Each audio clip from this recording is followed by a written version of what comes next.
আজ মঙ্গলবার কেন্দ্রীয় কল্যাণ ভবনে প্রাঙ্গণে আয়োজিত হলো বার্ষিক ক্রীড়া প্রতিযোগিতা। হোমে থাকা 128 জন শিশুর মধ্যে 100 জন বিভিন্ন ইভেন্টে অংশগ্রহণ করেছে।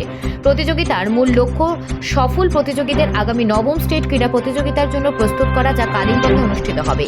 আজকের প্রতিযোগিতায় ছিল 100 মিটার, 200 মিটার, 400 মিটার দৌড়, আলু দৌড়, উচ্চ লম্ফন এবং দীর্ঘ লম্ফনের মতো আকর্ষণীয় ইভেন্ট। সকলের উৎসাহের সঙ্গে প্রতিযোগিতা অংশ নেয় উদ্যোক্তাদের পক্ষ থেকে জানানো হয়েছে, যারা প্রতিযোগিতায় সফল হবে তাদের পুরস্কার করা হবে। প্রতিযোগিতা শুধু ক্রীড়া মঞ্চ নয়, শিশুদের মানসিক ও শারীরিক বিকাশের বিশেষ ভূমিকা পালন করে। আজকের প্রতিযোগিতা সেই উদ্দেশ্যকে সফল করতে গুরুত্বপূর্ণ ভূমিকা রাখল। Bureau report, news prime Times.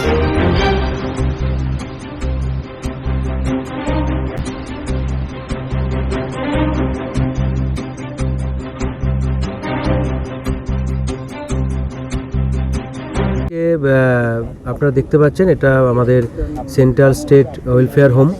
এখানে টোটাল আমাদের ইনমেটস আছে যারা এখানে থাকেন, বাচ্চারা 118 জন আছে। তার মধ্যে 100 জন নিয়ে এই বছরের যে বার্ষিক প্রতিযোগিতা সেটারই আজকে এখানে চলছে এবং এখানে বিভিন্ন রকমের ইভেন্ট আছে, high jump, long jump, potato race এবং অন্যান্য আরও আছে। এবং তার সাথে তাদেরকে উৎসাহিত করার জন্য আমাদের তরফ থেকে কিছু প্রাইজ মানি বা প্রাইজ আইটেমও রাখা আছে এখানে। আশা করি বাচ্চাদের ভালো লাগবে এবং কাজেও লাগবে।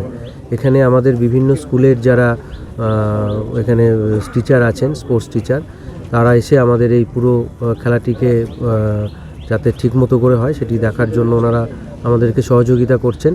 এছাড়া আমাদের যে জনশিক্ষা দপ্তর আছে, মাস এডুকেশন এক্সটেনশন অফিসার এবং ওনার যারা আরও আমাদের ব্লক লেভেলে যারা আছেন, ব্লক লেভেলের যে এক্সটেনশন অফিসার আছেন অফ মাস এডুকেশন, প্রত্যেকে আছেন। তার সাথে হোমের এখানে যারা আমাদের আধিকারিকরা প্রত্যেকেই আছেন এই খেলাটিকে একদম চূড়ান্তভাবে সফল করার জন্য। আজকে শুরু হলো এবং একদিনেরই অনুষ্ঠান, একদিনেই আমাদের এটা শেষ হয়ে যাবে। আজকে যারা বিজেতা হবে তাদের নিয়ে কি, তাদের আগামী দিনে কালিম্পংয়ে তাদের একটা পাঠানোর ব্যবস্থা আছে। পরবর্তী যে খেলাটি হবে সেখানে ওনারা অংশগ্রহণ করবেন। আজ 26শে নভেম্বর 2024 কেন্দ্রীয় কল্যাণ ভবনের বার্ষিক ক্রীড়া প্রতিযোগিতা অনুষ্ঠিত হচ্ছে। আমাদের এই হোমেরই প্রাঙ্গণে প্রত্যেক বছরের ন্যায় এই বছরও আমাদের বার্ষিক ক্রীড়া প্রতিযোগিতা অনুষ্ঠিত হতে চলেছে। আর কিছুক্ষণের মধ্যেই তার শুভ উদ্বোধন হয়ে গেছে, কিছুক্ষণের মধ্যেই শুরু হবে। প্রায় 17টা ইভেন্টসে বাচ্চারা অংশগ্রহণ করছে। তার মধ্যে high jump, long jump, 100 metre run, 400 metre run, এগুলো তো রয়েছেই।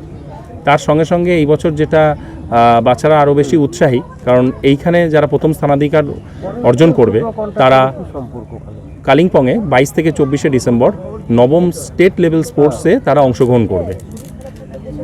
সেই জন্য বাচ্চাদের মধ্যে একটা অত্যধিক উৎসাহ তো রয়েছেই। তার সঙ্গে সঙ্গে আমরা জেলা প্রশাসনের সহযোগিতায় আমরা এই বাচ্চাদের জন্য আমরা আগামীতে কোনো স্পোর্টস অ্যাথলেটসের আমরা যাতে কোচিং আমরা শুরু করতে পারি, সেই জন্য আমরা কথাবার্তা অনেক দূরই এগিয়েছে, যাতে এই খেলাটা শুধুমাত্র বার্ষিক ক্রীড়ার মধ্যেই সীমাবদ্ধ না থাকে। প্রত্যেক বছরই তারা এই ধরনের খেলাটা যাতে চালিয়ে যেতে পারে এবং এই ধরনের ক্রীড়া অনুষ্ঠান যাতে আমরা আরও বেশি করে এখানে আমরা আয়োজন করতে পারি।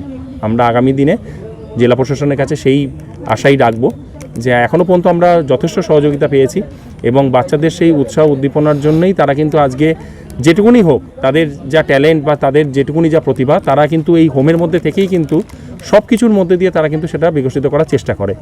আজকে তারা হয়তো এই জায়গাটা পাচ্ছে, পরবর্তীতে তারা হয়তো ভালো খেলোয়াড়ও আগামী দিনে পরিণত হবে। এই বলে আজকে আমি আমার বক্তব্য শেষ করছি। আজকে এই বার্ষিক ক্রীড়া প্রতিযোগিতায় কারা কারা উপস্থিত রয়েছেন? আমাদের এই আজকে বার্ষিক ক্রীড়া প্রতিযোগিতায় আমাদের মধ্যে মহকুমা শাসক সদর মহাশয়, আমাদের বহরমপুর ব্লকের এক্সটেনশন অফিসার, আমাদের মাস এডুকেশন দপ্তরের হেডকোয়ার্টার এবং অন্যান্য সমস্ত স্কুলের গেমস টিচাররা আজকে এই ক্রীড়া পরিচালনা করবার জন্য, এবং আমাদের এই সেন্ট্রাল স্টেট ওয়েলফেয়ার হোমের সমস্ত প্রাক্তন স্টাফ যারা ছিলেন তারাও আজকে উৎসাহ দেওয়ার জন্য কিন্তু এই অনুষ্ঠানে, মহতী অনুষ্ঠানে যোগদান করেছেন। স্যার, আপনার নাম? অমিত সাহা, জেলা জনশিক্ষা প্রসার আধিকারিক।